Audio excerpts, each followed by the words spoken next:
All right, guys, it's time to finish up the Halloween series. I have put it off long enough. This is a series I've done completely out of order. I started with Halloween Resurrection because a subscriber of mine back then, I haven't seen him since, probably because he didn't like my review of it, told me that he enjoyed that movie. And I was like, there's no fucking way anyone enjoys that movie. So I did that. And then I also did H2O because I was like, all right, if I'm going to watch Resurrection, I might as well watch H2O before this. Watch it and together since they go together. And then I reviewed Halloween 1 and 2 for my John Carpenter films that I was doing. I did all of Carpenter's movies. And then I did Halloween 6, the producer's cut and the theatrical cut, two completely different reviews. They're both like 20-some minutes long. But yeah, so I've done them all out of order. Now I have 3, 4, 5, and the Rob Zombie movies to do. So let's start with Halloween 3, Season of the Witch. This is a film that was absolutely detested and despised upon its release. And I can understand that. I mean, if I wasn't around at this time, really. I mean, I was alive when this was made, but I was such a small kid that I don't really know what it was like in the theater and all that. So I'm curious on what the marketing was on this and how aware people were when they walked in that this was not going to be a Michael Myers film, that was going to be an anthology. I think if a film like this got made today, it would have had more possibility for success. I still think it would have failed, just because it's a specific franchise, with a very iconic character. And it's not completely unheard of, though. I mean, really, it's just, like take the Warlock series, for instance. Those both have to do, like the first two have to do with Julian Sands Warlock. And then the third one is just pretty much completely disconnected. It's not as big as a franchise. So it has been done before where the first two are part of a specific story, and then the third is something completely different. This is completely different. This is witches and warlocks versus a slasher film. But I have to wonder if, and I'm guessing still no, but I do have to wonder if Halloween 2 wasn't made and this was Halloween 2. Like, because this was part 3, did it not work? Like, if they could have been able to sell, okay, we made the first one like this, the second one's like this. I still don't think so. I still think you would have had the same problem. But because there was 2 of them, I have to believe that there's even more like stamp on it. Like, no, I want Michael Myers, bring him back, or don't make another movie. So yeah, this movie was that hated film pretty much my whole childhood. And I was a very small kid when I saw this for the first time, and I was a big Halloween fan as a child. And when it was played on TV, because that was the first time I saw it, I was watching it with my family, and they were so turned off to it. And I was like, where's Michael? I didn't understand. I was young, like very young. And so I was just kind of like, I don't get it. Like, where's Michael? This is stupid. But as the years went on, I got a copy of it and I watched it, and even as a kid, and I was like, that was an interesting movie. Not sure if that's exactly what I said for being the age that I was, but it intrigued me. I do remember that. And then, a couple years later, or a few years later, I checked it out again, and I was like, if I don't watch this as a Halloween sequel, this is actually a pretty rad flick. Like, this has got a great atmosphere, blah, blah, blah.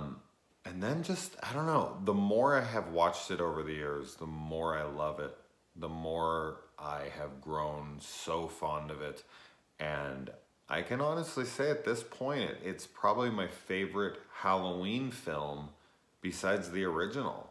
It's my favorite, sequel in this whole series, better than all of them. And that's just my personal opinion, of course. I know some people love 2, 4. I get that. And I love those as well. But this is one that really just grew on me. And it wasn't because my attachment to Donald Pleasance and Michael Myers and Jamie Lee Curtis. And this had to find its own path and, kind of go against the odds and climb up out of the muck that it was buried under. So, yeah, it's just kind of that little movie that could. It's become a cult classic at this point. I mean, forever it was like blasphemy to even say that you owned a copy of this movie. And now there's just tons of love for it. When you put it in a horror thread, the majority of people, over 50%, not that you don't know what majority is, but are positive or straight up like, I love this movie. And I've seen a lot of people who, like me, claim it's their favorite Halloween film besides the first one. I've even seen people say it's their favorite of the series, period. So if you don't like Michael Myers, you don't like the first Halloween, I could understand that. But if you love Halloween and then this is your favorite, that would be interesting. I don't think I've ever seen that. But anyway, let's get into the film itself. I think I've talked for like almost 7 minutes, and I haven't even spoken of the film itself yet and what happens in it. But I just want to give my own personal experience. That's what this is all about, right? Like, everyone's made a review on every Halloween movie, thousands of them on the internet, personal experiences. That's what we watch these for. So anyway, let's get into the film. Now, this stars Tom Atkins and Stacey Nelkin. We know all of this. Warlocks in the digital age. Such an interesting premise. I don't want to get too into the trivia, behind the scenes stuff. I've watched a lot of stuff on that. And I'm sure all of you have as well. So I don't want to get too into that. But what an interesting, unique script that this was. And such a diversion. And I think that's really why they picked something like this, was because it was so drastically different. Like, they didn't want it to be anything. They didn't want it to be even close. They didn't want it to be like another slasher or something. That would have been a huge mistake. That would have been an even bigger mistake. Because people would have been like, what is this? Like, is this supposed to be Michael? Is this not? Like, this pretty much from the, get-go, people are like, wait, what the fuck? Like, it tells you what's up. This ain't no Myers movie. We get the electronic computer pumpkin here to match the 2 pumpkins from the previous film's openings. So I like that they stuck with the pumpkin theme. They kind of put it to rest in the 4th one, but then they bring it back for the 5th one, which is so dumb. I've mentioned I'm going to get to that in the 5th one. Well, I don't talk too much about 4 or 5 here. The score for this movie, very reminiscent of John Carpenter's Escape from New York score. He did this with Alan Howarth, which he works with him a ton on these. And I love it. I think this is one of his best scores. It really enhances scenes, and the chase scenes are excellent because of the music and because I just think Tommy Lee Wallace does a great job of directing this film. There are some damn silly things in this, and I'm going to get into those obviously, but I really feel like there's such great tension in this opening scene, which starts 8 days before Halloween, which is something different. Off the bat, you kind of come in on the 23rd of October, and this guy's running, and this businessmen are chasing him in a car, and the music's intense, and the guy's looking. That whole, like, the darkness, the tone, the atmosphere, it's so tense. It's really well done. I just think that this film, it wouldn't have got as much attention if it wasn't a Halloween sequel. Like, people are always like, oh, if they released it as Season of the Witch, it would have been loved. I don't know if it would have been loved, but it would have been liked way more, obviously. It was just shit on because it was a Myers film. But I don't know how much backing it would have got. I don't know how much attention it would have got. So would it just be a buried cult classic gem, hidden gem that we would be like, you'd be seeing on my channel? Like something like a Blood Rage or a Mutilator or something, where it's just kind of like, hey, you ever heard of this? No, I haven't. Check it out. I do think that's probably what would have happened to it, but it would have been better received than it was. But that's not saying much since it was outright hated by pretty much everyone back then. I'm sure there was a person here and there who was so outside the norm. It was just like, whatever, man, that movie was pretty rad. Better than just fucking bringing Michael back for a third time after he's already been burned, blown up, and shot to death. Which makes sense. I mean, I would have loved to see what they would have done next if this would have been successful. I would have loved to know what the fourth movie would have been, the fifth movie. I mean, that's kind of what they're doing with like the Cloverfield movies right now. They're doing almost unrelated movies that connect, almost like their own little universe, but like just completely different stories. I just feel like the age of the internet could have possibly made this work because people would have known. I mean, we just don't, it's not the same anymore. Like, we're aware of everything. Every trailer gives away everything. We get so much movie talk. We get guys all over the internet that are like, here's the lowdown and here's all the info. And every time a casting thing is done, anything, we know about it in minutes. It's crazy how fast, information is just sent. So I'd love to know, like, if anyone's watching this who was, alive and older back then and was aware of went to this in theaters, and like, what was the promotions on this like? What was the, what were the trailers like? What were that? I'm so curious on that. Did they trick people into going into this like with Myers? I don't know. The posters definitely don't seem it. They have a subtitle here with Season of the Witch. I don't know what they thought. Maybe they thought like a witch brought Michael Myers back from the dead. I'm sure some people probably did think that. I mean, that's pretty much the only thing that would have brought his ass back from the dead at the end of part 2. Jesus.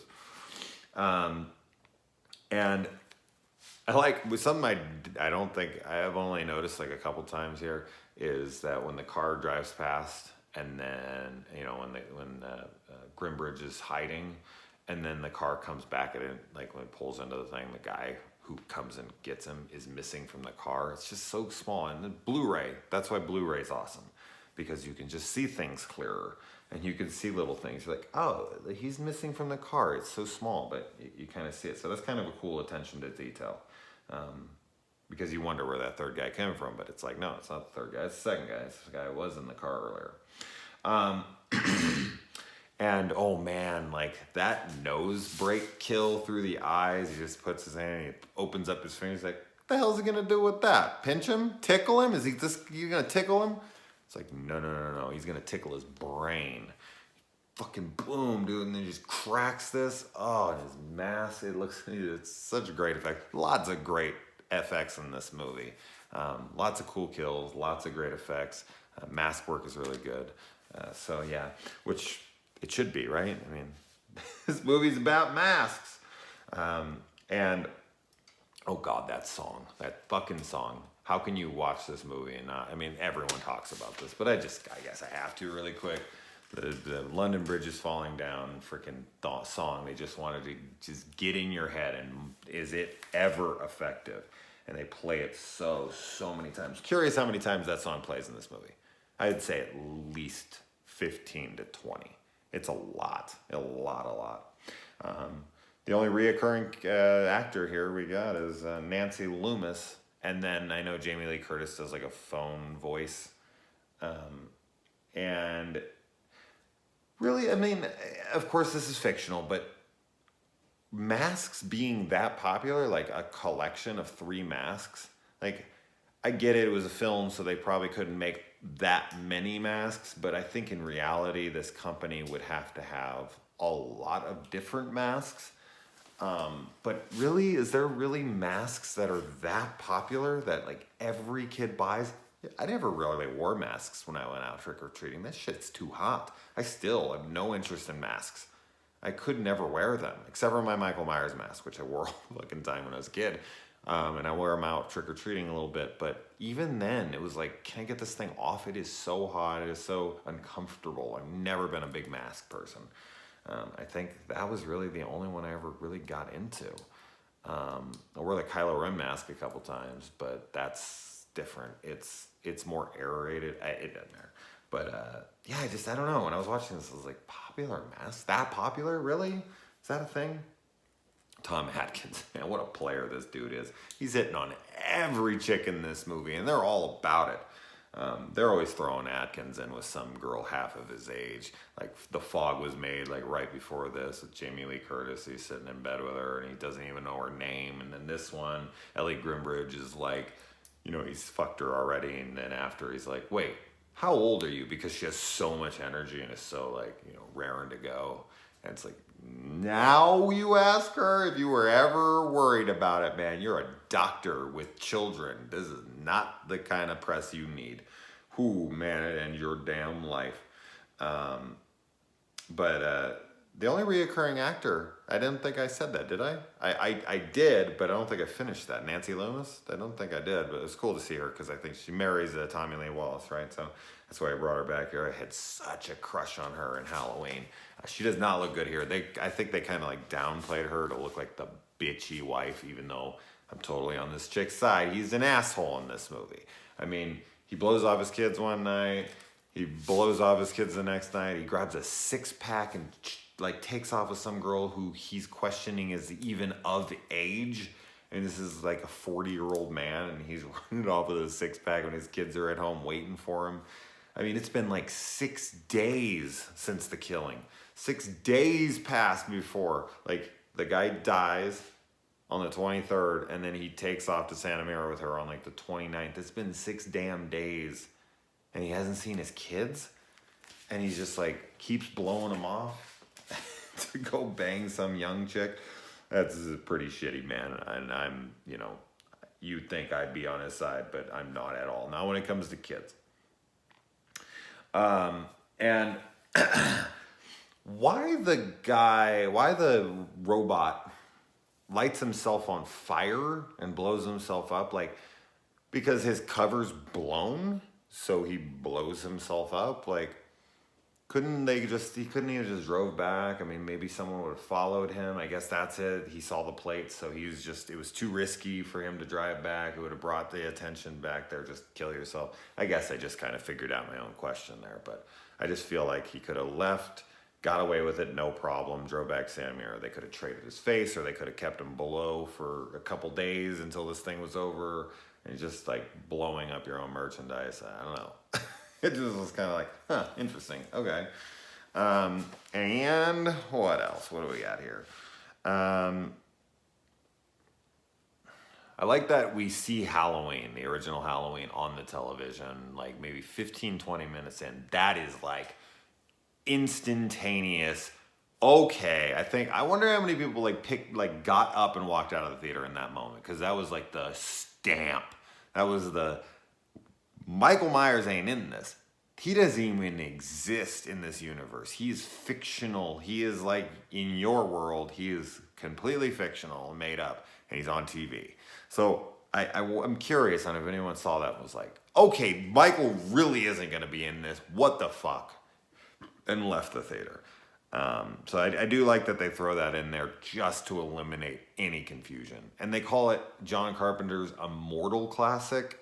I can't imagine it was an Immortal Classic at this point. It's only been out for a few years at this point. So I think this might have been a little, slapping yourself on the back kind of thing. Like, I don't know how much Carpenter would have had involvement on that decision, but I thought it was funny. Like, Immortal Classic, it's been out for like 5 years. I agree, and it ended up becoming that. Maybe it was referred to as that, but damn, that's quick to call something a classic already. And yeah, he even hangs up on his wife. I forgot to mention that when he grabs his sixer. Like, she's trying to yap at him. She's like, you promised you were coming. And he's like giving her vague details and lying and saying he's here and he's there. And she's like, keep talking. And he slams it down, grabs his sixer, and just jettisons off. What a dick, man. Jesus Christ.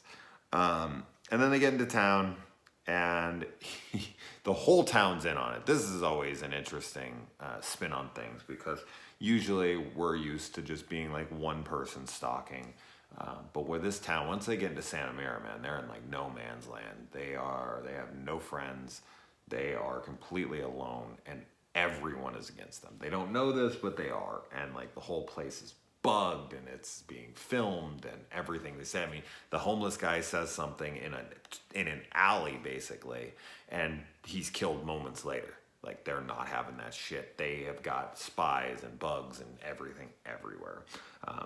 And Atkins immediately is like, well, I think a really good plan here would be to, let's go get a motel and then we can tell everyone we're a couple. Like, this dude was plotting this girl's freaking assassination since the moment he laid eyes on her. So it was just, I love that scene. He's just sitting there like, I have a really good idea. It's like, I bet you do, Dr. Chalice, all right? I'm on to you, buddy, because I would do the same damn thing. Because, let's face it, Stacey Nelkin in this movie, woo, doggy. I don't care if she's a robot or whatever the hell she is from beginning to end. I don't know, but dude, I don't care. Let me have it. It'll be like a real doll. Okay, I know. I get called a pervert in here a couple times, so I'm going to stay true to form, though. Also got called a drug addict the other day. I was like, had a cold, and I guess that makes me a cocaine head. Or cocaine head. I don't even know the proper term. A coke head. There you go. Jesus Christ. I'm so high on drugs, I'm forgetting terminology for fucking whatever. So stupid. And little Buddy Jr. I think this was a move on their part because, when Buddy Cupford or something, however you say his name, gets off and he like throws the bike, almost hits him, and then little Buddy Jr. comes off, rides away, and gives his mom the middle finger.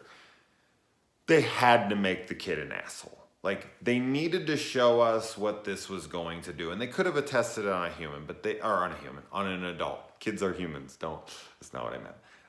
They could have tested this on an adult, but instead they tested it on a child. And in order to do that in the film, because we needed to see what would happen, it had to be a kid that the audience didn't care about. Because killing kids in films is just taboo. I know Carpenter himself did it in Assault on Precinct 13, but this is pretty brutal, man. This is years later. Buddy was specifically made to be a little fuckwad. Like, the whole film, you're just like, I don't care if this kid dies. Like, just fucking kill him. He's right off into the middle of the street giving his mom the finger and all the shit he says and what a little entitled piece of shit he is. Something, though, I was noticing on this view was, and it kind of annoys me a little bit. I get it, but it's like that Buddy sells the most masks for them in the country or in the world or whatever. It's like their top salesman, and they reward him by killing him and his family. Like, I know you're just going to try to kill a lot of millions of people across the freaking country or world or whatever, but really, like, the dude who helps you the most in the country, because in order for this to work, the masks have to be circulated. And this dude goes and sells the most masks for the year. And this is his reward, being the test subject? That's fucking cold, man. Even for people who are about to commit genocide on children, that's fucking cold. Like, that dude should have got a pass. Like, you sold the most masks, you helped us out the most. Like, at least giving them the opportunity to be a part of it or something, or lock them in a room and be like, you can go out when it's over. Like, nothing. They don't get anything. Like, they think they're there for a prize. Like, shouldn't they have brought the person who sold like the least amount? I just thought that's so fucked up, man. How fucked up is that? Anyway. Oh, where do you want to sleep, Mr. Dr. Chalice? That's a stupid question. Oh, man, that scene's hot, right? That scene's so hot, and then he comes back, and she's in, like, the little night. Oh, she's a fox. She is such a fox. Gutman's death, the misfire. It's so stupid. Why is she picking around in that thing? Why does it have freaking like a computer chip looking thing in there? I thought it was just the Stonehenge being rubbed around it. I guess that has to connect with the thing. I don't know how it all works, but it's so silly. But that effect on her face looks awesome. My God, the practical effects work on this movie is excellent, excellent. The music, the atmosphere, I've already mentioned those a bunch of times. And another question I have about this movie is, do the townspeople know what's going to happen? I didn't see a ton of kids in that town. I definitely didn't see anyone running around with a mask on. So how aware are they? Because the guy who runs the motel seems to be pretty up on things, like how he's walking around with Colonel Cochran and kind of telling misfire. Like, he seems to know. That doesn't mean everybody does, but he seems to know. But he's bringing and circulating people in and out, so his position is very important to that. So he may actually work for them. And it says, like, the whole town works for it. And then that bum lives there. I'm not sure how that bum even lives there. But, yeah, I'm curious. I'd be curious on that. I haven't watched, like, commentaries and whatnot. I'd love to, but I just never make time to watch those. I'm just curious. The guy who plays Colonel Cochran, I always used to think it was Colonel Cochran, like he was an ex-fucking military man. But up until much later than I would like to admit, I realized it was Connell. But the guy who plays him, the performance in this is excellent. The way he handles his performance, his dialogue, all that stuff, super well delivered. He's creepy. He's charming at times. I really, really, really dig the dude. So he plays this extremely well. And there's so many masks in this movie. There's got to be tons of these out there, right? Like, they had so many on-screen freaking masks that were being made. Why are they still making masks up until, like, the last second? Are they just, like, going and, like, bringing them in trucks and just throwing them out on the street? Like, every kid get the... But they couldn't have only went so far. I mean, I know Los Angeles is a huge town. But what are these kids even thinking? Like, it would have made sense if there was something over the eyes, and maybe they thought when they watched the TV, when the big giveaway was going to happen, that they would see something with their specific masks on. Like, why they even need to put the masks on in their mind? I mean, they're kids, you can sell them on anything, but I'm sitting there just like, there has to be something for them to be like, why do I need to wear this mask when I'm watching the TV? And what's the big giveaway? They don't even allude to anything that it could possibly be. So, I don't know, them all falling for it, every kid rushing home for this. I felt like that could have been thought out better, because I don't think it makes a ton of sense. But who knows? Kids do all sorts of crazy shit that I can't figure out. They watch shows and I'm just like, what the hell? How is that working? And yeah, I mean, if Ellie Grimbridge is a robot after, like, when she's picked up, which is what I think. I know some people think she's been the whole time, but that just doesn't make any sense. Them making her a robot at all, or whatever you want to call it, it doesn't make any sense to me either, but it makes even less sense if she was the entire film. But when they go back to the hotel and they're like, let's get out of here, even though it's like broad daylight out, and when I get back to the hotel, it's like stark night. I don't know how long. It's only across the street, and they wanted to leave immediately. So I don't know what the hell they did in between there. They must have had sex a couple more times, because she is a vivacious woman. Who could possibly be underage. She says that she's older than she looks, which I think would fuel people's arguments of like, well, see, she said that, maybe she's a robot.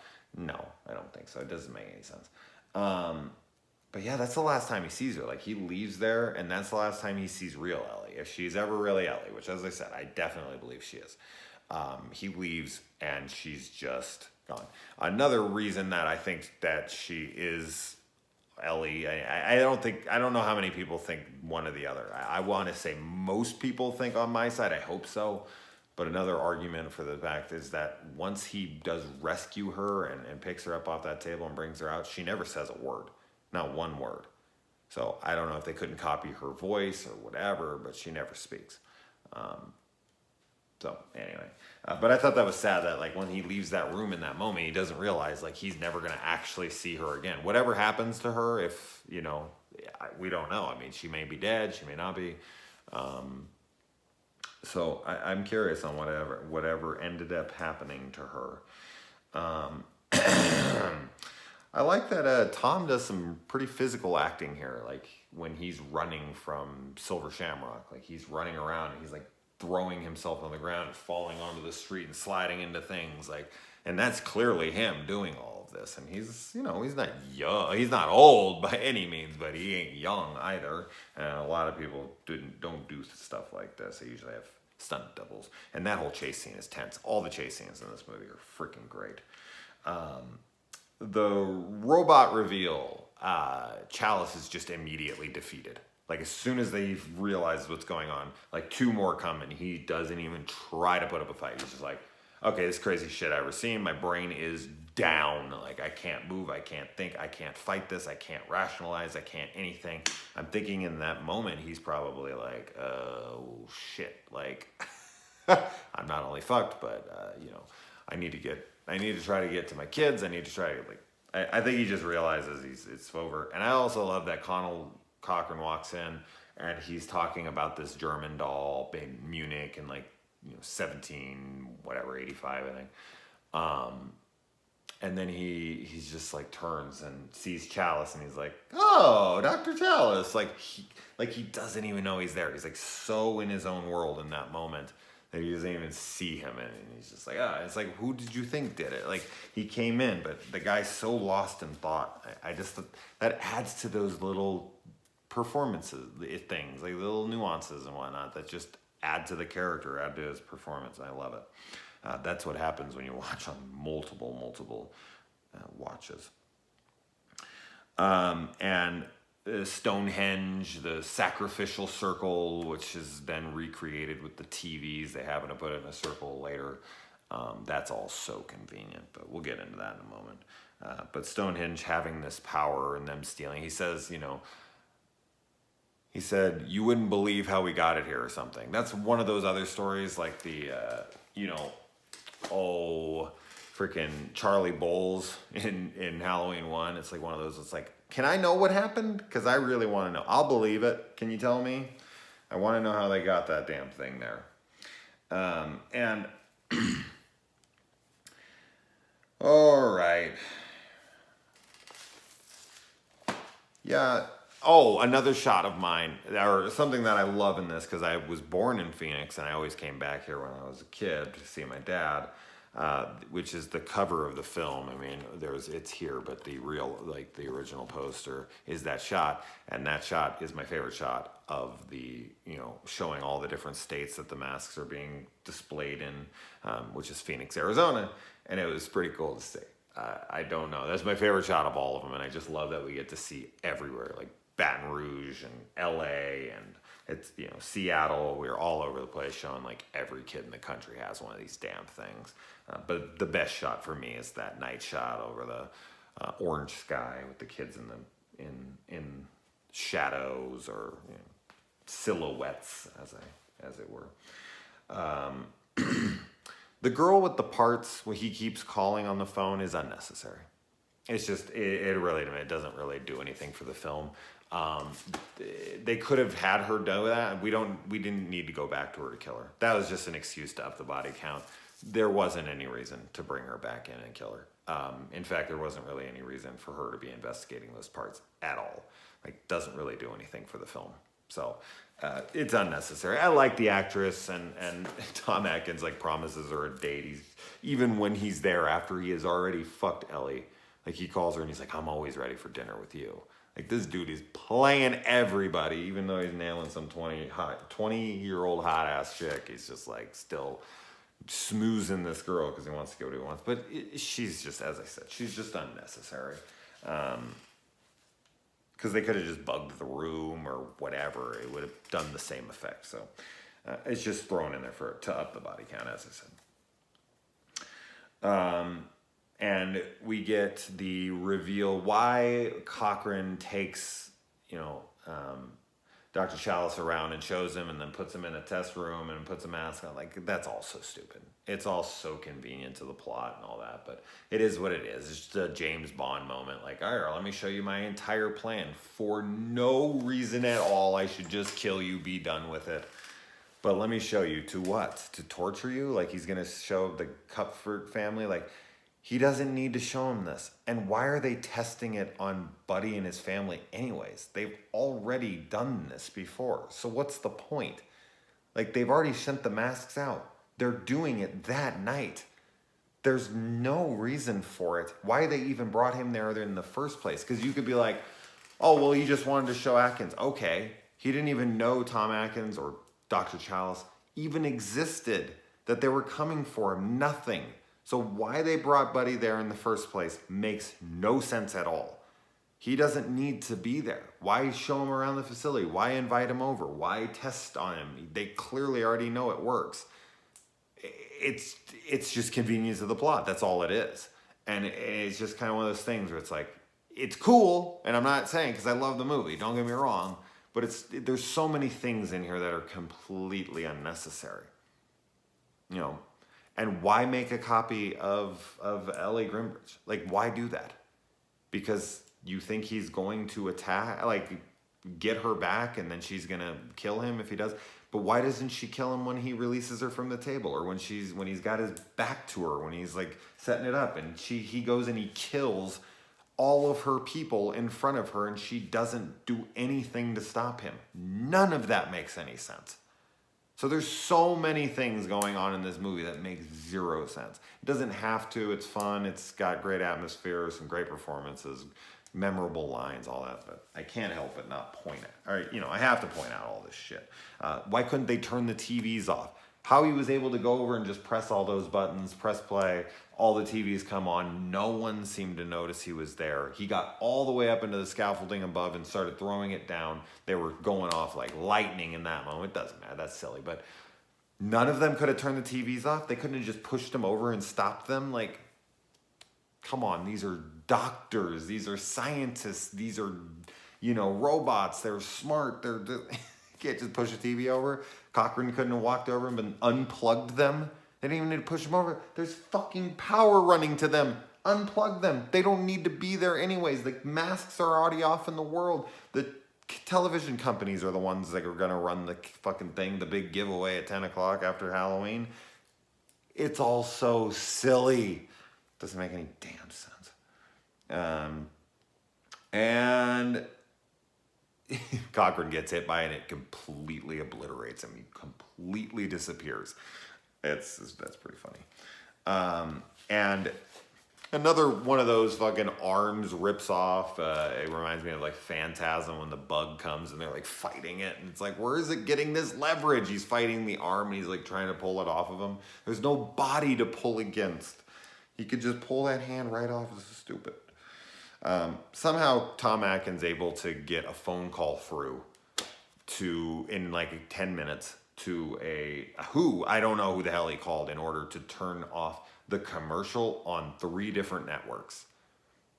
Who did he call for that? And this was before the internet, before anything. Like the operator, like, hello operator, connect me to the TV people who are ahead of commercials on networks, all network. Like, who the hell was he talking to? And then we have the open-ended, freaking turn it off thing. Like, stop it, stop it, stop it, stop it. Like, he gets 2 networks to shut down on one call. That's pretty damn impressive. That's a win right there. I mean, every kid flipped it over to the other channels, and his kids probably, and this is left open for your interpretation. Are you a pessimist? Are you a glass half full or empty kind of person? Do you think he got it shut off? Do you think he didn't? I'm under the impression that he did not get it shut off, and that's not because I'm a pessimist. I just think that's the darker, grimmer tone, which in this reality means like almost, the majority of kids in the country died all at once. What a fucked up ending. You don't get child death much in film, and in this one, they suggest that they killed most kids in America all at once. The big prank, the Revenge of Samhain. They actually say Sam Hain right in this movie, because in Halloween 2, Dr. Loomis is like, it's the festival of Sam Hain. And it's like, No. This is pronounced Samhain, which is fine. It doesn't matter at all. I don't know why it's pronounced like that. It's just an old Celtic or Irish or whatever saying, but I only know that because I've heard enough people say it at this point. Like, that's not how it's said.